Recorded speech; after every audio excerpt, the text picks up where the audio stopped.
Hello everyone, welcome to the channel. तो आज की क्लास में हम लोग करने वाले हैं भाई परचेजेस रिटर्न बुक। ठीक है, इससे पिछला सारा चैप्टर हो चुका है। ठीक है, हमने सेल्स बुक कर ली, परचेज बुक कर ली, कैश बुक कर लिया, जर्नल कर लिया। ठीक है, काफ़ी सारी चीज़ें कर दी हैं। अब तो ऑलमोस्ट एंड की तरफ आ गए चैप्टर के। परचेज रिटर्न बुक आज के वीडियो में करेंगे, नेक्स्ट वीडियो में सेल्स रिटर्न बुक करेंगे, और उसके बाद हमारे को बस जीएसटी सेट ऑफ करानी है। जो आपको हेडिंग दिख रही है नीचे, ये जीएसटी सेट ऑफ करा देंगे लास्ट वीडियो में। ठीक है, तो हम लोग अभी 9th क्वेश्चन पर आ गए हैं। तो बहुत ही ईजी है।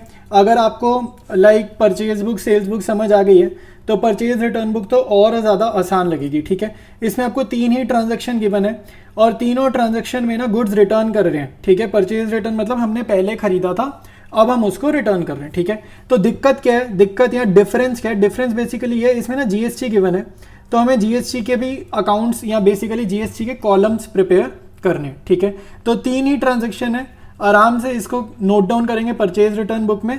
और पहले ये समझ लेते हैं हम लोग कौन है। हम लोग कमला स्टोर्स, और हम लोग कहाँ सिचुएटेड है? हम लोग रहते हैं दिल्ली में। ठीक है, तो स्टार्ट करते हैं इसके सोल्यूशन को।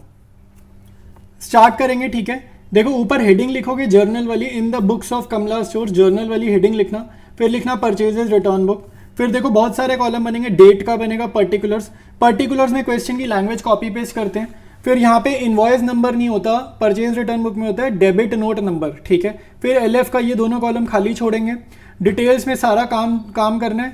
फिर वैल्यू, और फिर जीएसटी के कॉलम है, सीजीएसटी एसजीएसटी हो तो यहाँ वैल्यू लिखेंगे, आईजीएसटी हुआ तो आईजीएसटी में वैल्यू लिखेंगे, और उसके बाद टोटल का कॉलम है। ठीक है, तो स्टार्ट करते हैं भाई। सबसे पहले लिखो डेट अप्रैल 6 की ट्रांजेक्शन की बने, और रिटर्न कर रहे हैं गुड्स किसको? रामेश ब्रदर्स को रिटर्न कर रहे हैं, तो रामेश ब्रदर्स लिख दो यहाँ पे। ठीक है, और यहाँ पर कितने के गुड्स रिटर्न कर रहे हैं? 5000 के, तो इसके सामने डिटेल्स में लिख दो 5000 और ऐड कर दो जीएसटी। ठीक है, तो सीजीएसटी गिवन है क्वेश्चन में, और एसजीएसटी गिवन है, और 6% पे गिवन है। ठीक है, तो 5000 का 6% कितना होता है? 300, तो यहाँ लिखा 300, यहाँ लिखा 300, टोटल करा ये आएगा 5600। वैल्यू में लिखते हैं ट्रेड डिस्काउंट के बाद वाला वैल्यू, लेकिन ट्रेड डिस्काउंट क्वेश्चन में नहीं है, तो ये 5000 ही लिख देते हैं यहाँ पे। और सीजीएसटी और एसजीएसटी में 300 300। अब परचेजेस है ना, तो इनपुट वाला है, सेल्स होगा तो आउटपुट वाला होगा। ठीक है, आईजीएसटी में खाली, और टोटल में यही 5600 कॉपी कर देंगे। ठीक है, तो ऐसे आपको बनाना है परचेज रिटर्न बुक। बिल्कुल सेम है यार, जैसे आप लोग बनाते थे ना परचेजेस बुक, सेल्स बुक, बिल्कुल सेम ही है, कुछ फर्क है ही नहीं। अब तो जीएसटी में भी मुझे लग रहा है कंफर्टेबल हो गए होगे तुम लोग लिखने में।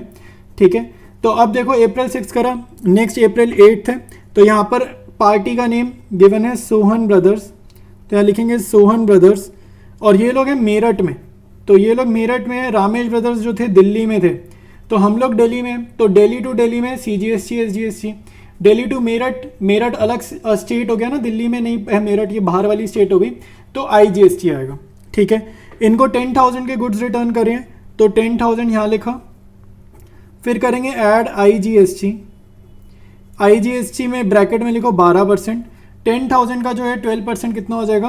1200, तो यहाँ आ जाएगा टोटल 11,200। यहाँ पर वैल्यू में लिखो टैक्स से पहले वाला अमाउंट 10,000, सीजीएसटी एसजीएसटी में हाइफन, आईजीएसटी के कॉलम में 1200, फिर ये 11,200 वापसी टोटल के कॉलम में लिख देंगे। ठीक है, तो ये अपना हो गया अप्रैल 8। इसके बाद हमारे को नेक्स्ट ट्रांजेक्शन करनी है, तो नेक्स्ट ट्रांजेक्शन की डेट है अप्रैल 17। यहाँ पे लिखो महेश ब्रदर्स, यहाँ पे लिखेंगे महेश ब्रदर्स, इनके साथ गुड्स का अमाउंट है 2000 का। तो ये लोग कहाँ के हैं भाई? ये लोग गिवन तो नहीं है कहाँ के, लेकिन ये पता है सीजीएसटी और एसजीएसटी, तो ये दिल्ली के ही होंगे। ठीक है, क्योंकि हम लोग दिल्ली के हैं, तो ऐड करेंगे सीजीएसटी और एसजीएसटी 6%। ठीक है, तो 2000 का 6% निकालेंगे, कितना आएगा? 120, टोटल आएगा 2240।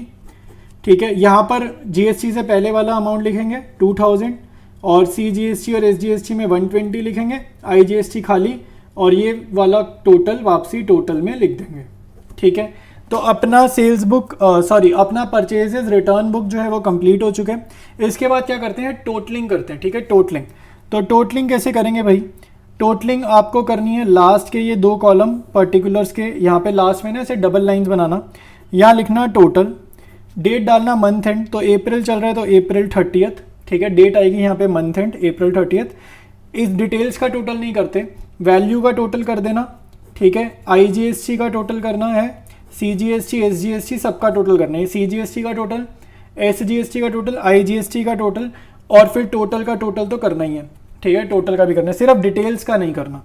तो यहाँ पे वैल्यू का टोटल आ जाएगा 17,000। ये दो ही आइटम्स है, 300 और 120, ये 420 सेम ही आएगा। SGST और CGST हमेशा सेम आएगा। एक ही आइटम है 1200, और यहाँ पे 3 आइटम्स है, इन तीनों का टोटल करो 19040, ठीक है। तो ये आपका परचेजेस रिटर्न बुक बन चुका है। लेजर इसमें बनाना है नहीं क्योंकि क्वेश्चन में बोला नहीं है, ठीक है, बोला नहीं है इसलिए हम नहीं बना रहे। तो आज का वीडियो बहुत शॉर्ट वीडियो हो गया, एक ही क्वेश्चन हम कर रहे हैं इस चैप्टर का पर वीडियो, तो ये शॉर्ट वीडियो हो गया। वीडियो अच्छा लगा, समझ में आया तो लाइक करना और चैनल सब्सक्राइब करना अगर सब्सक्राइब नहीं करा है तो, ठीक है। मिलते हैं हम लोग नेक्स्ट वीडियो में, कंटिन्यू करेंगे सेल्स रिटर्न बुक से।